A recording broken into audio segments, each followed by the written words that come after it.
দুর্বিষহ অবস্থায় পুরানা পল্টন মোড়ে, মানে কত রাস্তার মোড় বলবো এখানে ঠিক বুঝে উঠতে পারতেছেন। আচ্ছা একটু গুনে বলি দাঁড়ান।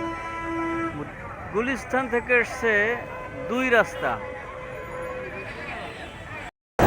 দৈনিক বাংলা মোড় থেকে এসছে 2 রাস্তা, এইদিকে কাকরাইল মোড় থেকে এসছে 2 রাস্তা, এইদিকে প্রেস ক্লাব থেকে এসছে 2 রাস্তার মোড়, অর্থাৎ 4 রাস্তায় মোটামুটি 8 রাস্তার মোড় বলা যায়। এটা দেখেন যে তীব্র যানজট, অর্থাৎ সবাই আগে যেতে চায়, কেউ কাউকে ছাড় দিতে মোটো রাজি না, যে কারণে জ্যাম, তীব্র যানজট।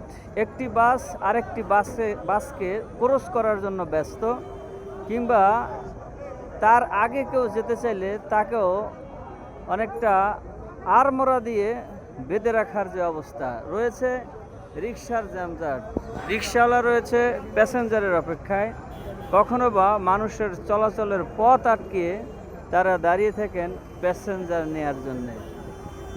বাংলা মোড়ের দিকে দেখায়, দেখেন যে কি অবস্থা, মানে গুলিস্তান থেকে যারা আসছে তারা দৈনিক বাংলার দিকে ঢুকবে, আবার কাকরাইল থেকে যারা আসছে তারা গুলিস্তানের দিকে যাবে, কেউ দৈনিক বাংলার দিকে যাবে, কেউ আবার কেউ বা যাবে প্রেস ক্লাবের দিকে। মানে এত চতুর্মুখী বলবো না কি বলবো, ঠিক ত্রিমুখী চতুর্মুখী না, এটি ঠিক অষ্টমুখী।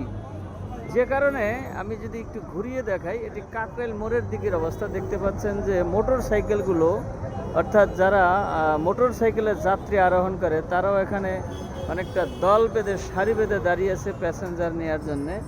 এটাকে রিক্সা, মানে কে কার আগে যাবে এই নিয়ে ব্যস্ত। দিকে আসার একটা বাস খুবই দুর্বিষহ অবস্থার মধ্যে। হ্যাঁ হ্যালো, হাই হ্যালো, ঠিক আছে, ওকে।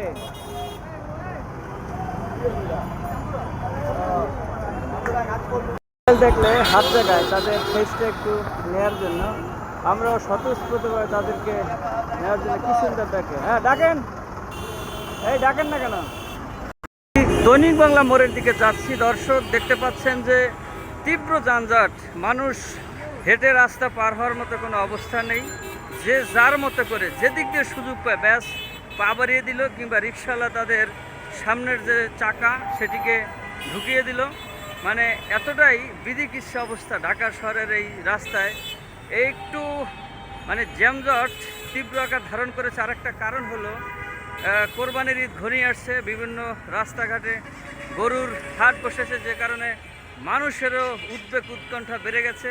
কে কার আগে মানে গন্তব্যস্থলে পৌঁছাবে, ব্যবসা প্রতিষ্ঠানে পৌঁছাবে, সে নিয়ে আজকের এই প্রতিবেদন।